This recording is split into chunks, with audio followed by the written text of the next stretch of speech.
Κύριε Μακρύ, ποια είναι τα πιο συχνά συμπτώματα που μπορεί να κρύβουν ένα γυναικολογικό καρκίνο?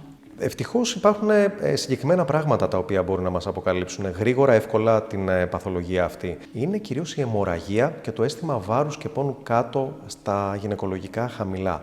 Συνήθως μία μάζα που πιέζει κάτω μπορεί να δώσει συμπτώματα βάρους, πίεσης, χωρίς να ξέρει να προσδιορίσει ακριβώς η γυναίκα περί τίνος πρόκειται.